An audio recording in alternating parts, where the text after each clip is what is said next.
Mohammad Saman Shahid.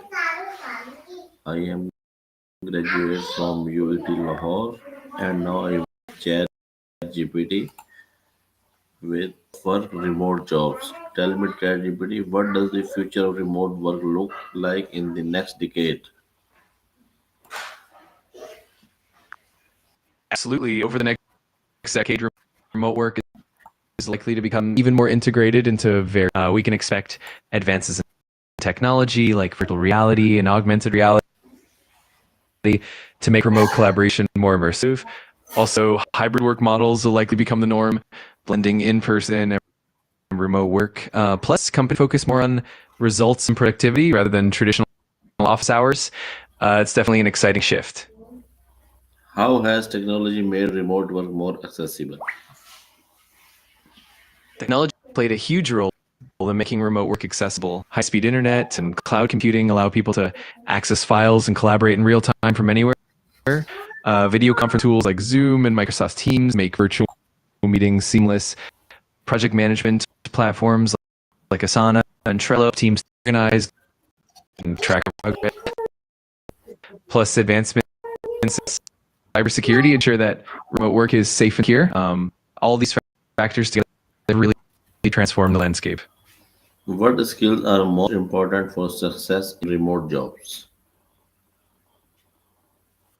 There are definitely a few key skills that stand out. First, strong communication skills are crucial since you'll often rely on written and virtual communication.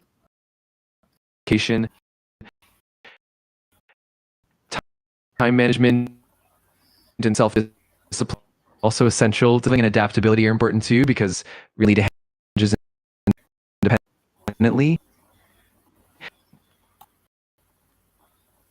Absolutely. If you have any specific questions or want to dive How deeper can into any of the, employees stay productive while working from home? that's a great question. A few strategies really help.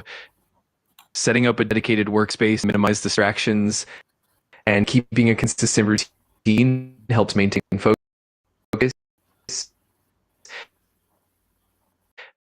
Important to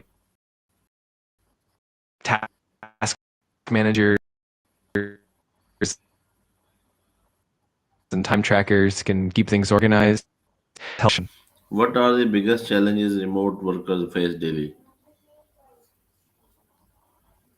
Yeah, there are definitely a few common challenges.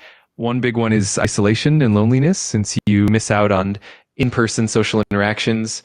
Another challenge is maintaining work-life balance, as it can be tough to switch off when you're at home. Communication hurdles can also pop up, like for digital communication. Plus, there can be tech issues like connectivity problems or software glitches. And finally, some differences can make coordination with global teams a bit tricky. How do companies maintain a strong culture with remote teams? It's a great question. Companies often focus on intentional communication, like regular virtual team meetings and using collaboration tools to keep everyone connected. They also promote transparency and open feedback to build trust. Virtual team building activities and social events can help foster a sense of community. Additionally, companies often emphasize shared values and mission to keep everyone aligned. It's all about creating a supportive and inclusive environment, even virtually. What tools and platforms are essential for remote collaboration? There are a few essential tools for communication. Platforms like Slack and Microsoft Teams are really popular. For video conferencing, Zoom and Google Meet are widely used. When it comes to project management, tools like Asana, Trello, and Monday.com help keep tasks organized. File sharing and collaboration, Google Workspace and Microsoft 365 are great. And for time management and productivity, tools like Todoist or Notion come in. All of these combined really streamline remote collaboration. How does remote work impact employee mental health and well-being? What are the environmental benefits of remote work? Absolutely. It's a mixed bag. On the mental health side, remote work can reduce stress from commutes and allow for a more flexible schedule, which can improve work-life balance. However, it can also lead to feelings of isolation or burnout, if boundaries aren't maintained. It's important for employees to stay connected and set clears. On the environmental side, remote work can significantly reduce carbon footprints. With fewer people commuting, there's less traffic and lower emissions. It also reduces the need for large office spaces, which can cut down on energy consumption.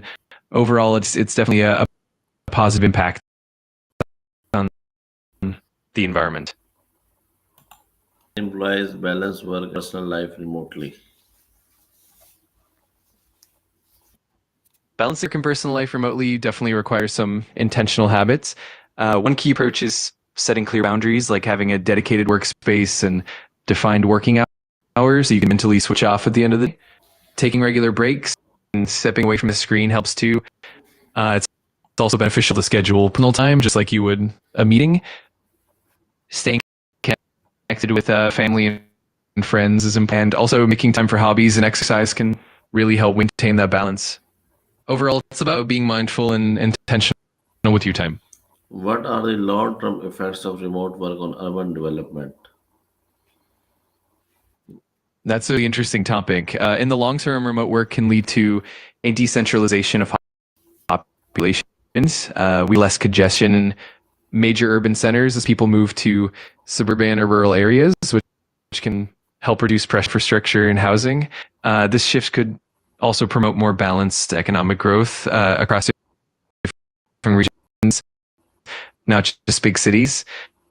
There could be impacts on public transportation and retail that rely on office workers. It can lead to more sustainable urban development and potentially a more even distribution of resources.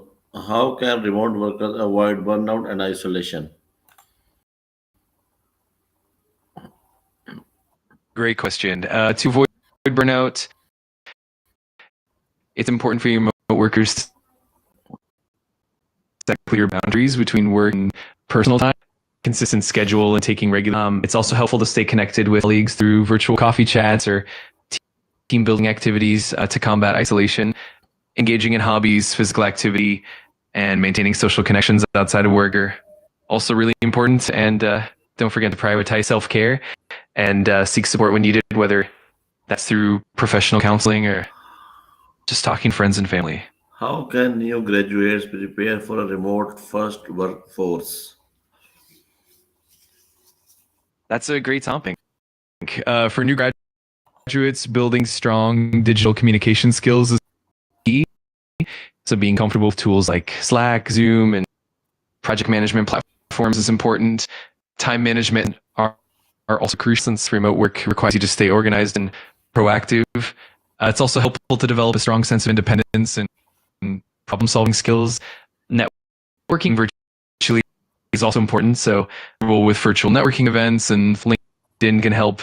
Finally, being adaptable and open to continuous learning will definitely set them up for success in a remote first workforce. What policies should governments create to support remote work? Tell me. Governments can definitely play a big role. For starters, they can invest in robust digital infrastructure like high-speed access in rural and underserved areas. They can also offer tax incentives or grants for businesses that adopt remote work models. Additionally, implementing labor laws that ensure fair wages, benefits, and protections for remote workers is crucial. Another helpful policy could be supporting flexible work arrangements and providing guidelines for mental health resources. Lastly, promoting digital literacy and training programs can help workers and employers adapt more smoothly.